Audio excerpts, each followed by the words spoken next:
Jay Parini's biography of legendary American writer, wit, and agent provocateur Gore Vidal, published in the US as Empire of Self, takes as its British title one of Vidal's famous quips: "Every time a friend succeeds, something inside me dies." This delicious riposte, made in a characteristic attitude of cool detachment, encapsulates what America remembers best about Vidal. The savvy TV personality and late-century patrician figure, arrogant, acid-tongued, gorgeous, hyper-literate commentator and novelist born into the highest circles of what he came to refer to as the American Empire. Never has a writer been born so close to the center of American power.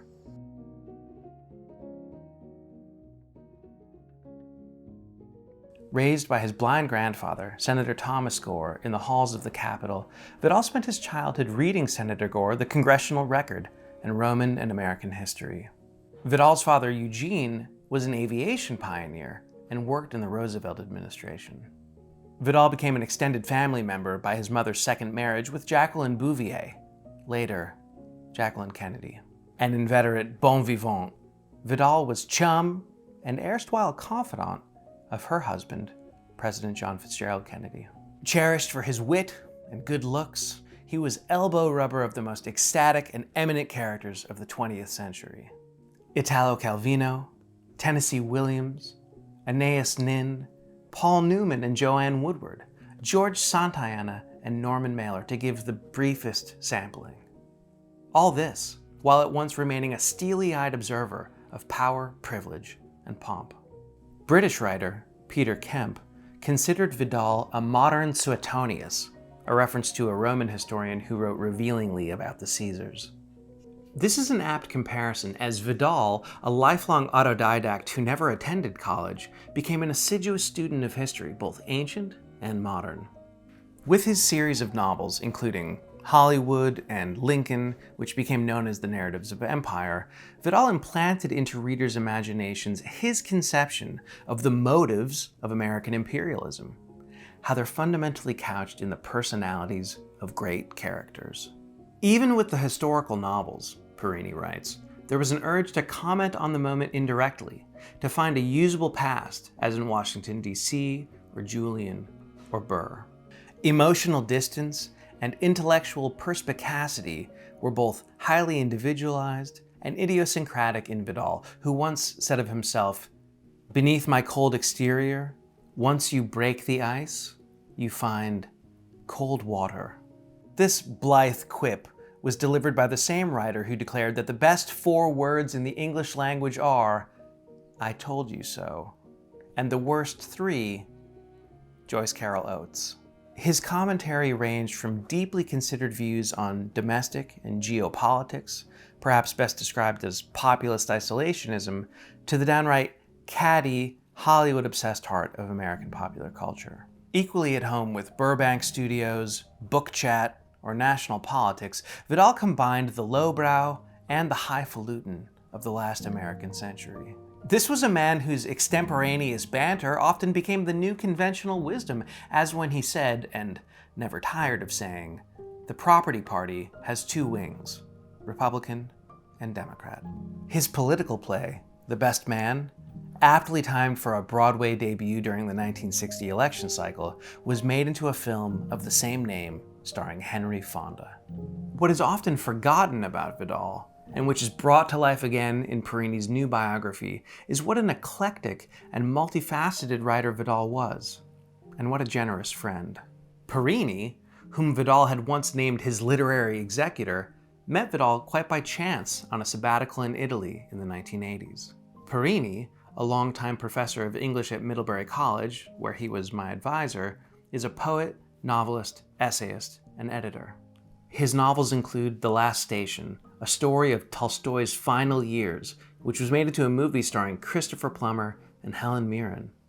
Perini's greatest work, however, may ultimately prove to be a powerful string of biographies, including that of Robert Frost, William Faulkner, and John Steinbeck. That Perini has turned to Vidal's life is a culmination of their long friendship, which ended with Vidal's death in 2012. A devoted friend, Perini refers to Vidal not by his last name, but intimately as Gore throughout the book. Despite this heartwarming closeness and insight into Vidal the man, Perini's depiction of him is unsparing. Absenteeism and alcohol were the main themes in Vidal's pained relationship with his mother Nina. Perini parlays this maternal disaffection into grounds for some of his nascent character flaws. As with many adult narcissists, Perini writes, Gore's affliction can be traced back to a sense of rage at his mother's early defection. "I had no mother," Gore said when I once asked him about Nina. "I prefer not to talk about her." Delightfully and uniquely, each chapter of Vidal's life is interspersed with personal vignettes, usually a page or two in length. These vignettes record Perini's many experiences with Vidal, some glorious, many star-studded, some wince-inducing, as they detail Vidal's propensity, especially later in life, for alcohol-induced backbiting and pettiness. We see Vidal's egregious, often glaring faults: surface bigotry, contempt, utter rudeness, a bent for conspiracy theories, as amplifications, byproducts, and ultimately collateral damage of the person who shocked, thrilled, and instructed so many observers. In his later years, Vidal was the psychologist America looked to for a second opinion. He was asked for his comment on any event of national consequence.